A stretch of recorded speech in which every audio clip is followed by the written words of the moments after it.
बच्चों, हिंदी साहित्य की कक्षा में आप सभी का स्वागत है। हिंदी साहित्य की कक्षा 3 का अध्याय संख्या 9 चांद की चिट्ठी को आज हम पढ़ने जा रहे हैं। हिंदी साहित्य हमें सिर्फ भाषा यानी बोली नहीं सिखाता, अपितु जीवन जीने की कला, उसके महत्व तथा मूल्यों से भी हम सभी को अवगत कराता है। तो आइए इस अध्याय को प्रारंभ करें। यह है अध्याय संख्या 9 चांद की चिट्ठी। पाठ परिचय से पता चलता है कि इस पाठ में चंदा मामा द्वारा बच्चे को एक चिट्ठी लिखी गई है और उसमें चांद का सुंदर वर्णन किया गया है। आइए शुरू करें। प्यारे अनंत, तो चिट्ठी किसे लिखी गई है? अनंत नाम के बच्चे को ये चिट्ठी लिखी गई है। लिखते हैं, तुम्हारी चिट्ठी मिली, यानी तुम्हारा पत्र, तुम्हारा लेटर मुझे मिला। तुम्हारी माँ दादी माँ ने जो भी तुम्हें बताया वो सब मेरे बारे में सही है। मेरा रूप बदलता रहता है, यानी चांद कभी बड़ा कभी छोटा हो जाता है। कभी वो नाखून के आकार का हो जाता है तो कभी थाली के आकार का गोल, एकदम उस तरीके का खो जाता है। मैं कभी कठिन नाखून की तरह तो कभी थाली सा गोल दिखाई देता हूँ। आज मैं तुम्हें अपने विषय में बताता हूँ। मैं धरती से 3 लाख किलोमीटर से भी ज्यादा दूर हूँ। कितना दूर हूँ? 3 लाख किलोमीटर से भी ज्यादा। अगर तुम कार से मेरे पास आ पाते तो कई महीने तुम्हें लग जाते। तुम्हारी धरती से मैं बहुत छोटा हूँ, लगभग अफ्रीका महाद्वीप जितना मैं छोटा हूँ। तुम्हें मालूम है मेरे पास अपनी रोशनी नहीं है। क्या नहीं है? मेरे पास अपना स्वयं का प्रकाश, रोशनी यानी प्रकाश नहीं है। मैं अपने मित्र यानी अपने दोस्त सूर्य से रोशनी लेता हूँ। जिस रात में तुम्हें दिखाई नहीं देता तब अमावस्या होती है, यानी अमावस्या की रात कैसी होती है? काली रात होती है। उस रात चांद चांदनी से प्रकाश नहीं फैलाता। जिस रात संपूर्ण गोल चांद दिखाई देता है उस रात क्या होती है? पूर्णिमा की रात होती है, पूर्णिमा तिथि होती है। मेरी सतह यानी मेरा जो समतल भाग है, धरती का जो भाग है, निचला भाग, वो ऊंचा नीचा और गड्ढों से भरा हुआ है।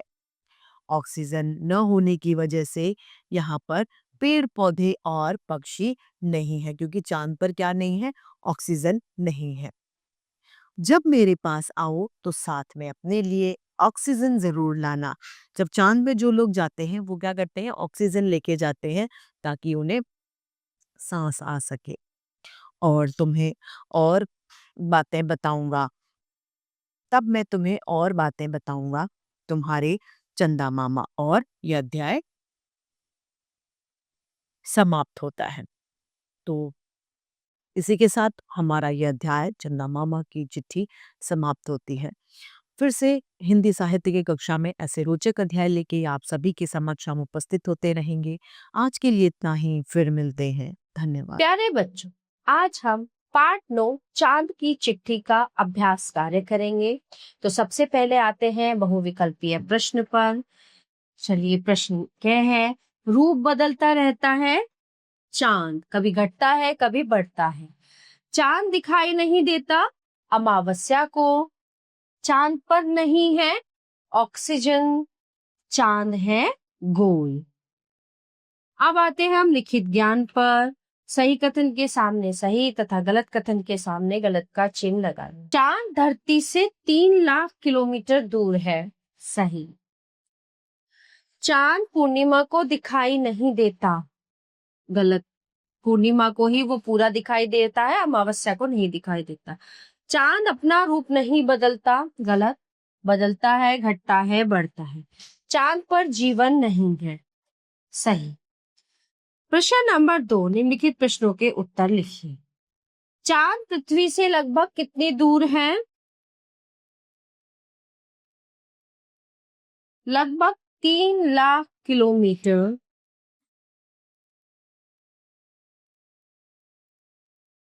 दूर।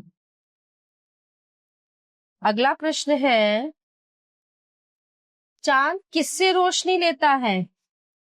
सूर्य से। चांद की सतह कैसी है?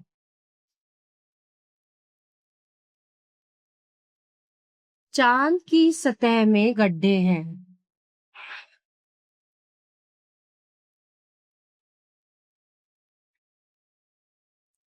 चांद की सतह में गड्ढे हैं।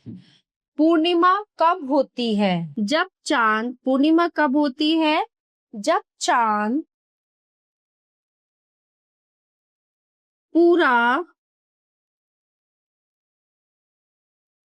गोल दिखाई देता है। गोल दिखाई